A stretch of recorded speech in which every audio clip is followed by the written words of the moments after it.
sooner or later, and it is a little bit later than anticipated, but they are in there, the Cardinals, and they are in the process of beginning to select the next pope. So good afternoon, everybody. I'm Martha McCallum. Wow, what a beautiful sight in Vatican City this evening, where it is 9 p.m. at night. You see the gorgeous dome lit up there and the apostle statues that are all across the facade of St. Peter's Basilica. It is an absolutely stunning postcard picture evening in the Vatican. So we are waiting. There we go. And there we go. We have black smoke at Vatican City at 9 p.m. Rome time and 3 o'clock East Coast time here in the U.S. So they have voted.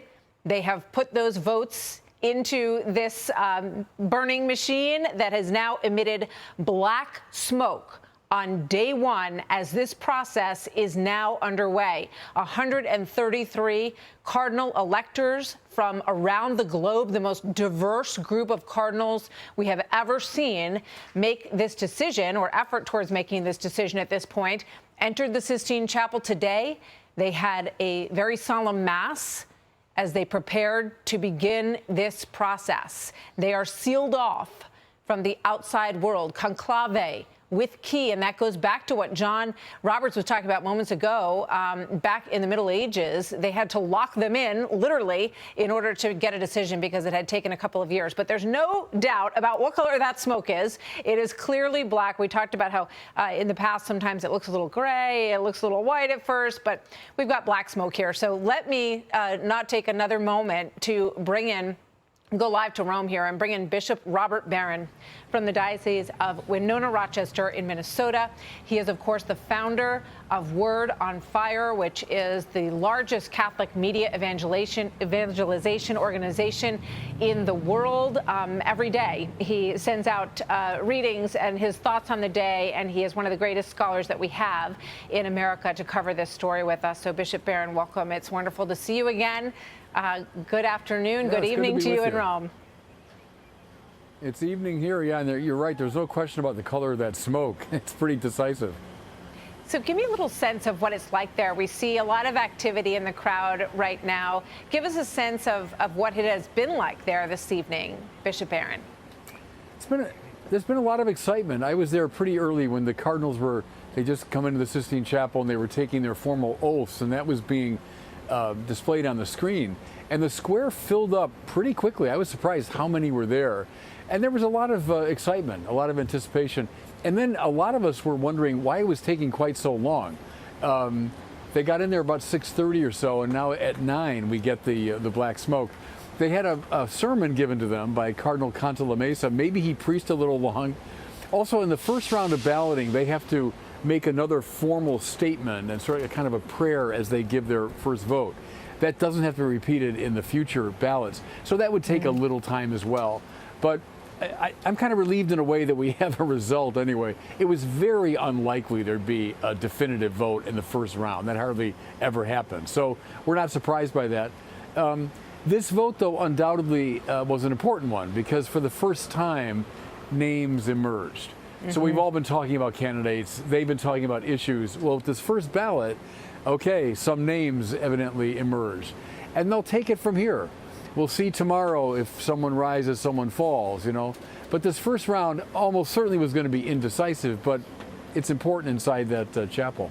Indeed. And as you point out, today was the first day. So I think it's not too far off base to say that perhaps because you've got 133, you have the largest group of cardinals that have ever assembled for a conclave. You also have a lot of people, only a handful of these individuals were around for Pope Francis's conclave, so most of them have never done this before.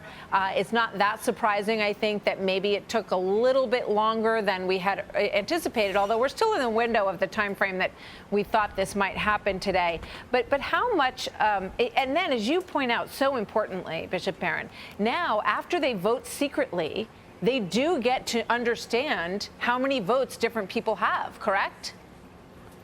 Right, and you might be able to discern, you know, maybe someone more to the left, someone more to the right, and then they'll see tomorrow who rises, who falls, who is gaining strength, who's losing strength. And that's the way conclaves often go. The votes might go back and forth, people rise, they fall.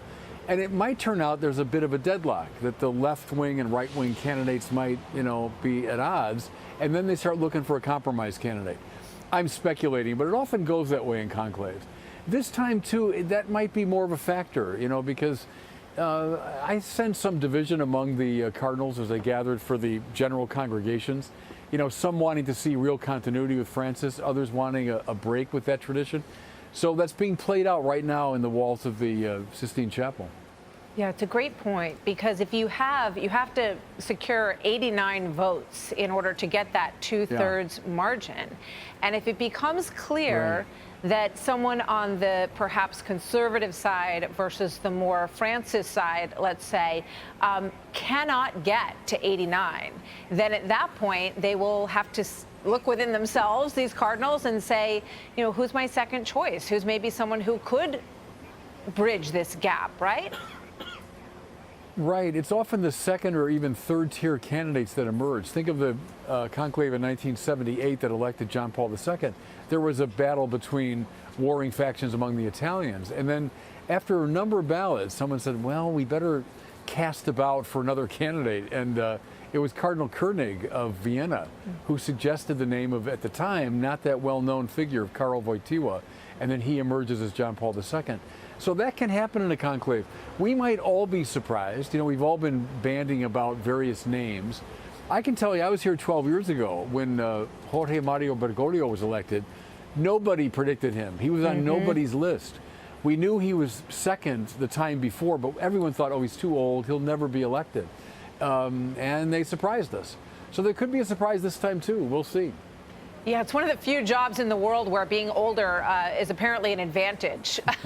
They appear to not want to be stuck with someone who is so young that they might have that person for, 20 or even 30 years in some cases. I know Pizzaballa is 60 years old, but that being said, this is a locked door, so none of us know. He may end up being the one. We don't know, right? He could be, but usually when his name comes up, that's the one mark against him. They say, well, he's 60, he could be Pope for 30 more years. And just to be blunt about it, people are living longer today. And so it was kind of assumed years ago that a Pope, by his maybe late 60s or 70s. But now, the last several popes have lived well into their 80s. Benedict, though he resigned, lived into his 90s. So that is a consideration. Do the cardinals want someone that might be Pope for 25 or 30 years? Yeah. It's fascinating, and the smoke has stopped, but they did a very thorough job of pumping out quite a bit of black smoke there. It looked like it was going to go on for a long time. Bishop Barron, such a pleasure to speak with you, and we look forward to checking in with you again as this process moves forward tomorrow. Thank you very much, Bishop. Hey, Sean Hannity here. Hey, click here to subscribe to Fox News YouTube page and catch our hottest interviews and most compelling analysis. You will not get it anywhere else.